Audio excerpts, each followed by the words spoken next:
And by the way, as you know, आज के जो हमारे स्पोर्ट्स एनालिस्ट, हमारे बहुत ही प्यारे जो हमारी A+ पब्लिक न्यूज़ की फैमिली का हिस्सा हैं, उनकी एक इंटरेस्टिंग बात ये कि ऑब्वियसली ये तो आप जानते ही हैं कि खुद भी वो एक बेहतरीन होस्ट है, अपना शो होस्ट करते हैं, बट मोटिवेशनल स्पीकर भी हैं। तो मैंने उनसे रिक्वेस्ट की है कि आज हमें थोड़ा सा मोटिवेट करें। लोग बड़े डिसहार्ट हुए हैं कि यू नो महंगाई बहुत है, हालात खराब हैं, लोग कोई अपनी छत का ख्वाहिशमंद है, कोई कहता है कि भाई इतना हो जाए कि भाई रोटी कपड़ी हमारा पूरा हो जाए।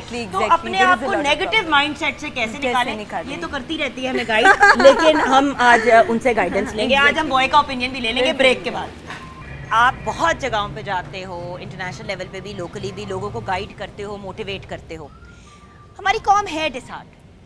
पेट्रोल की प्राइस नो डाउट बाहर के मुल्क में, मतलब पूरी दुनिया में बढ़ी है, तो पाकिस्तान में भी बढ़नी पड़ी है और इसीलिए बढ़ाई गई।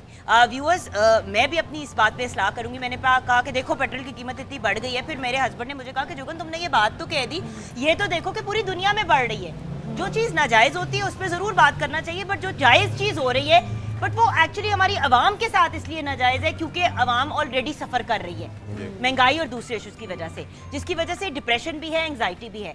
क्या कहेंगे हमारी आवाम को मोटिवेट करने के लिए? उसमें मैं एक चीज़ आपके बात में ऐड करना चाहूँगा। अच्छी मैनेजमेंट का क्या काम होता है, अच्छी गवर्नमेंट का क्या काम होता है कि आप अगर हमारी वेलफेयर स्टेट नहीं है, तो अगर वेलफेयर स्टेट नहीं है तो आप अपने इस तरह की लेजिस्लेशन लेके आए कि अपने उन लोगों को सपोर्ट करें। आप लग्जरी आइटम पे टैक्स ज़्यादा लगा देते, आप हर आइटम जैसे पेट्रोल हर बंदे ने यूज़ करना है, आप उस पर नहीं कर सकते। आपको पता है कि एक बंदा जिसकी सैलरी लेट्स सपोज 15-20 हज़ार है, वो इतना कैसे अफोर्ड करेगा? इलेक्ट्रिसिटी महंगी हो जाती है, वो कैसे अफोर्ड करेगा? तो इसका ऑल्टरनेट मेरे माइंड में ये है कि आप अपनी लग्जरी आइटम के ऊपर प्राइस ज़्यादा कर दें, आप उसके ऊपर टैक्स डबल कर दें। और किन्नी को लग्जरी आइटम ते टैक्स है, लग्जरी आइटम वैसे ही बैठ के कह रहा मैं की कीता है, एने टैक्स ला देते रहे। बट खैर आई अंडरस्टैंड। हां, तो उस पे ये है कि आप कंपनसेट कर लेंगे, आपने गवर्नमेंट रन करनी है। बट लोग क्या करें? अच्छा, उसमें दैट्स माय मेन थिंग। अच्छा, सबसे बड़ी चीज़ जो मैं हमेशा बात करता हूँ, दुनिया की सबसे डेंजरस चीज़ और पॉजिटिव चीज़ भी जो है वो ब्रेन वॉशिंग है। ब्रेन वॉशिंग आपको, सुसाइडर को भी वही ब्रेन वॉशिंग ही होती है जो उसको उस लेवल पे ले जाती है। तो हमारे पास एडवांटेज सबसे बड़ा इसमें यह है कि आप मुसलमान हैं, बीइंग ए मुस्लिम, हमारे पास जो बिलीफ है वो अल्लाह ताला सुब्हाना ताला का है कि हम उस पर रखें। नमाज आपके लिए बहुत अच्छा है और आपको करने की ये चीज़ है कि आप जितना पॉजिटिव रह सकते हैं, जिस तरह आप इस्लामिक वैल्यूज़ के साथ साथ, प्लस आप अपने हार्ड वर्क को भी थोड़ा सा बढ़ा दें।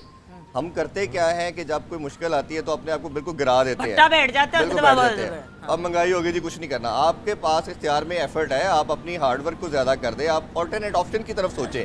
90% हमारी आवाम या एशियन टेंडेंसी यही है कि हम जब कोई मुश्किल आती है तो उसकी ऑल्टरनेट की तरफ नहीं जाते, हम कहते हैं जी अब ये हो गया, जो होगा देखी जाएगी। अब उस स्टेट ऑफ माइंड को, उस माइंडसेट को चेंज करने की ज़रूरत है।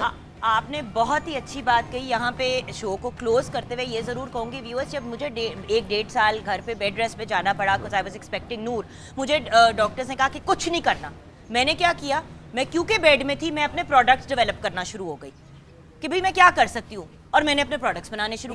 हर इंसान कोई ना कोई तरीका क्रिएट कर सकता है व्यूअर्स। मुश्किल है, आसान नहीं है, लेकिन आप भी कर सकते हैं, मैं भी कर सकती हूँ, हम सब कर सकते हैं। इस नोट पे जे I love you, thank you for being with us internationally. आप पाकिस्तान को रिप्रेजेंट करने जा रही है डिफरेंट फोरम्स पे, उस पे भी हम आगे जाके किसी दिन बात करेंगे। Bless you, best of luck. Thank you so much. Thank you, you are part of our family as always. And Sherry, कुछ सुना दो बातों के अलावा भी। जी जी